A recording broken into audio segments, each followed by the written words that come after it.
안녕하세요.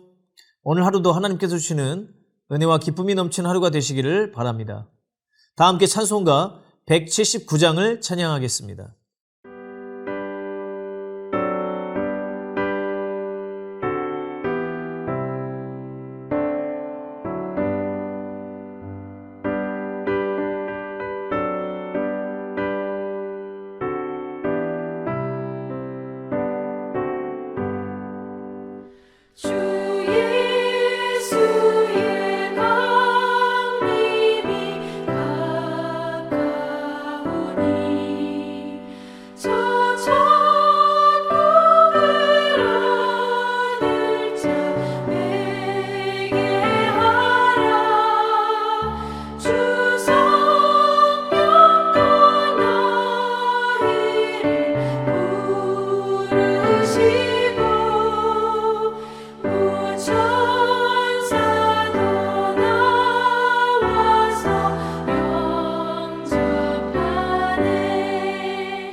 하나님께서 오늘 우리에게 주시는 말씀은 계시록 6장 5절에서 8절까지의 말씀입니다.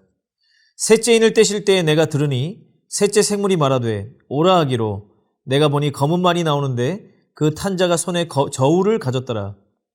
내가 네 생물 사이로부터 나는 듯한 음성을 들으니 이르되 한 데나리온의 밀 한 되요 한 데나리온의 보리 석 대로다. 또 감람류와 포도주는 해치지 말라 하더라. 넷째 인을 떼실 때에 내가 넷째 생물의 음성을 들으니 말하되 오라 하기로 내가 보매 청황색 말이 나오는데 그 탄자의 이름은 사망이니 음부가 그 뒤를 따르더라. 그들이 땅 4분의 1의 권세를 얻어 검과 흉년과 사망과 땅의 짐승들로써 죽이더라. 아멘. 우리는 요한계시록 6장을 통해서 범죄한 세상을 심판하시는 하나님에 대해서 살펴보고 있습니다. 하나님께서는 모세를 통해서 이집트에 10가지 재앙을 내리셨습니다. 그 재앙은 당시 세계의 초강대국이었던 이집트를 거의 망하게 하는 수준이었습니다. 우리는 성경을 보면서 바로 한 사람의 죄 때문에 수많은 백성들을 다 심판하시는 것은 너무한 것이 아닌가라는 생각을 할 수도 있습니다. 그러나 당시 이집트의 죄는 절대로 바로 한 사람의 죄가 아니었습니다. 성경에 기록된 그 모든 죄들은 그 당시 이집트 사람들이 숨 쉬듯이 물 마시듯이 범하는 죄였습니다. 하나님 없는 오늘날의 수많은 사람들도 역시 마찬가지입니다. 인간의 눈으로 보기에는 선하게 보일지 모르지만 하나님 없이 살아가는 모든 사람들은 다 하나님의 심판의 대상입니다. 요한계시록의 하나님의 심판은 결코 불의한 심판이 아니며 매우 의로우신 심판이고 찬양받기에 합당하신 하나님의 행하심입니다. 이제 7인 심판은 계속해서 이어집니다. 예수님께서 세 번째 인을 떼실 때에 검은 말과 그 탄자가 나타났습니다. 그는 손에 저울을 가졌다고 말씀하고 있는데 이 저울은 음식의 무게를 잴 때 사용하는 것이었습니다. 이것은 앞선 2개의 재앙, 전쟁의 뒤에 거의 필연적으로 따라오는 기근과 기아를 말하는 것입니다. 6절에서는 세 번째 재앙에 대해서 이렇게 말씀하고 있습니다. 한 데나리온의 밀 한 되요 한 데나리온의 보리 석 대로다. 한 데나리온은 그 당시 노동자의 하루 품삯이었습니다. 그리고 밀 한 대는 한 사람이 하루를 먹을 수 있는 양이었습니다. 한 사람이 하루 종일 일해서 혼자서 하루 먹을 수 있는 양식을 겨우 살 정도니 얼마나 기근이 심한지 알 수 있습니다. 이 가격은 평소에 비해 약 8배에서 12배까지 폭등한 가격입니다. 보리는 밀보다도 거칠고 당시에 좀 더 손쉽게 구할 수 있는 식량이었습니다. 그런데 이마저도 겨우 한 데나리온에 석 대밖에 살 수가 없는 엄청난 인플레이션이 일어난 것입니다. 지금 세계는 고도화된 농업 기술을 가지고 있지만 아직도 기아의 문제를 해결하지 못했습니다. 2021년 유엔에서 발표한 세계 식량 안보와 영양 실태 보고서에 따르면 2020년 전 세계에서 식량 부족에 시달리는 사람들이 최대 8억 1,100만 명에 달하며 이는 1년 전보다 최대 1억 6,100만 명이 증가한 것이라고 밝혔습니다. 여전히 세계 인구의 10%가량은 절대적인 빈곤에 시달리고 있는 것입니다. 하지만 이것은 절대적인 빈곤에서 그치지 않습니다. 우리는 팬데믹 이후에 심각하다고 느끼는 인플레이션을 경험하고 있습니다. 2022년 작년 6월 미국의 소비자 물가 지수는 9.1%가 올라 41년 만에 최고치를 기록했습니다. 이로 인해서 서민들의 삶은 점점 더 힘들어지고 소외계층의 고통은 더욱더 심해지고 있습니다.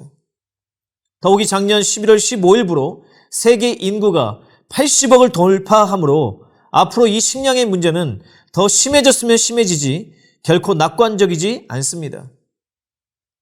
오늘 말씀은 이런 기근과 기아의 문제가 결코 우연히 벌어지는 것이 아닌 범죄한 세상을 향한 하나님의 심판임을 말씀하고 있습니다. 그런데 조금 이해되지 않는 구절이 뒤이어 나옵니다. 감람류와 포도주는 해치지 말라라고 하는 구절입니다. 이에 대해서는 여러 가지 해석이 있지만 가장 바람직한 해석은 하나님께서 재앙의 한계를 정하셨다고 보는 것입니다. 세계의 많은 인구가 식량 문제를 겪고 있지만 모든 사람이 그런 것은 아닙니다. 대부분의 선진국들 그리고 가난한 나라라고 하여도 그 나라의 부유층들은 그런 걱정 없이 살아갑니다. 이것은 하나님의 심판이 아직 전 지구적인 심판까지는 이르지 않았음을 보여줍니다. 이것은 뒤에 등장하는 네 번째 인을 떼실 때도 동일하게 적용됩니다. 예수님께서 넷째 인을 떼실 때 역시 새로운 말과 그 말을 탄 자가 등장하는데 그 말의 색을 성경은 청황색 말이라고 하였습니다. 이 청황색이라는 것은 죽은 시체의 그 빛깔을 연상시키는 것입니다. 그 말을 탄 자의 이름은 사망이고 그 뒤를 음부가 따라왔다고 말씀하고 있습니다.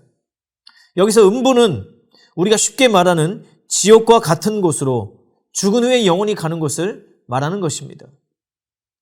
이 음부로 번역된 헬라어 하데스는 신약 성경에서 예수 그리스도를 믿지 않는 자들이 가는 지옥의 의미로 사용되고 있습니다. 이 사망 뒤에 음부가 뒤따라왔다는 것을 통해 이 죽음이 단순한 육체적인 죽음이 아니라 죄인에 대한 하나님의 심판임을 더욱 분명하게 알게 해줍니다. 이 사망과 음부는 땅의 4분의 1의 권세를 얻었습니다. 여기서도 앞서 세 번째 재앙이 제한적으로 이루어진 것처럼 이 네 번째 재앙 역시 모든 사람에게 미치는 재앙은 아님을 보여줍니다. 이 네 번째 재앙은 앞선 세 개의 재앙의 내용이 모두 포함되어 있습니다. 검과 흉년이 바로 그것입니다. 그리고 새로운 재앙 두 개가 있는데 첫 번째로는 한글 성경으로 사망으로 번역된 전염병입니다. 전염병에 대해서는 부연 설명이 필요 없을 정도로 우리가 피부로 느끼고 경험했습니다. 지난 3년간 코로나 바이러스로 인해서 전 세계 수많은 사람들은 엄청난 고통을 당하였고 그 고통은 아직도 끝나지 않았습니다. 세계적으로 지금까지 약 6억 7천만 명이 감염되었고 그중 약 700만 명이 사망하였습니다. 하지만 코로나 바이러스가 전 세계적인 재앙으로 오기는 했지만 지금까지 누적 감염자의 숫자를 수치로만 놓고 보면 세계 인구의 10분의 1에 미치지 못합니다. 다시 말해 세계 모든 사람이 다 코로나에 감염된 것은 아니라는 것입니다.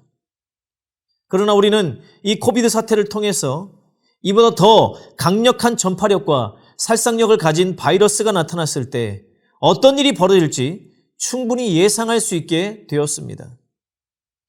인류가 자랑하던 의술과 과학기술도 눈에 보이지 않는 바이러스 앞에서 철저하게 무력했음도 우리는 보았습니다. 네 번째로 등장한 재앙은 앞선 세 가지의 재앙들과 다른 또 한 가지의 재앙을 포함하고 있습니다. 그것은 땅의 짐승들로 인한 죽음입니다. 여기서 땅의 짐승은 다른 해석의 여지가 별로 없습니다. 문자 그대로 이 땅에 살고 있는 짐승들, 즉 사자, 호랑이 같은 맹수들로 인한 죽음입니다. 과거 대한민국은 맹수로 인한 피해가 매우 컸습니다.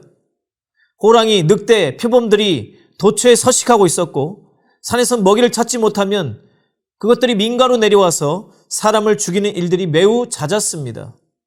오죽하면 조선시대에 차코갑사라고 하여 호랑이 잡는 특수부대를 조직할 정도로 이것은 심각한 문제였습니다.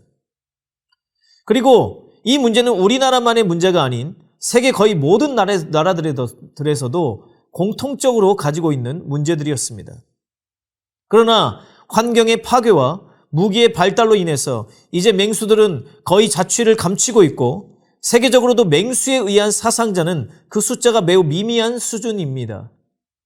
하지만 전혀 맹수로 생각되지 않는 생명체에 의해서 여전히 수많은 사람들이 죽임을 당하고 있습니다. 바로 모기입니다. 모기로 인한 사망자 수는 전 세계적으로 한 해 약 70만 명입니다. 모기는 말라리아, 댕기열, 지카 바이러스 등 수많은 질병을 옮기는 매개체 역할을 합니다. 모기를 퇴치하기 위해서 인류는 많은 노력을 기울이고 있지만 완전히 박멸할 수는 없습니다. 이렇듯 이런 여러 가지 재앙들은 과거부터 현재에 이르기까지 계속되어 온 재앙들이고 또 앞으로도 계속되며 더욱 심각해질 문제들입니다. 하나님을 믿지 않는 사람들도 이런 일들이 인간의 타락과 죄로 인해서 벌어지는 것임을 잘 알고 있습니다. 그러나 우리 그리스도인들은 거기서 멈춰서는 안 되고 이것이 바로 하나님의 심판이라는 것을 깨달아야 합니다. 베드로후서 2장 3절은 다음과 같이 말씀하십니다. 그들의 심판은 옛적부터 지체하지 아니하며 그들의 멸망은 잠들지 아니하느니라. 하나님께서 세상을 심판하시기는 하지만 그 심판의 범위가 처음부터 모든 사람을 다 쓸어버리시는 것은 아닙니다. 제한적으로 일부분의 사람들을 심판하심으로 그 나머지 사람들에게 하나님의 살아계심을 나타내시며 그들로 하여금 회개하고 돌이킬 수 있는 기회를 주시는 것입니다. 지금도 일어나는 세상의 수많은 일들을 통해 영혼들을 부르고 계시는 하나님의 음성을 우리는 들을 수 있어야 합니다. 그리고 그 일들 가운데서도 하나님의 살아계심과 복음을 선포해야 할 일이 바로 우리가 해야 할 일입니다. 이 시대에 바른 영적 분별력을 가지고 살아갈 수 있는 성도님들이 되시기를 축복합니다. 마치시고 함께 기도하실 때 두 가지 기도 제목을 가지고 기도하시겠습니다. 첫 번째로 세상에 일어나는 많은 재앙과 어려움들 가운데 하나님의 심판이 있음을 알게 하시고 하나님을 경외하는 삶을 살게 하소서. 두 번째로 하나님의 일하심을 깨닫지 못하는 영혼들에게 하나님의 살아계심과 복음을 전하게 하소서. 이 기도 제목으로 기도하겠습니다. 함께 기도합니다. 하나님, 주님을 알지 못하고 다 각기 제 길로 행하는 세상에서 주님을 알게 하시고 순종의 삶을 살게 하시니 감사합니다. 세상은 갈수록 악해지고 난리와 난리의 소문으로 가득 차고 있습니다. 이 모든 일들이 우연히 벌어지는 것이 아닌 주님의 뜻 안에서 일어나는 일들임을 알게 하시고 하나님 없는 자들과 같이 두려움에 사로잡혀 살아가지 않게 하시며 믿음 위에 굳건하게 서서 주님 오심을 날마다 준비하는 삶을 살아가게 하소서. 우리 구주 예수 그리스도의 이름으로 기도합니다. 아멘.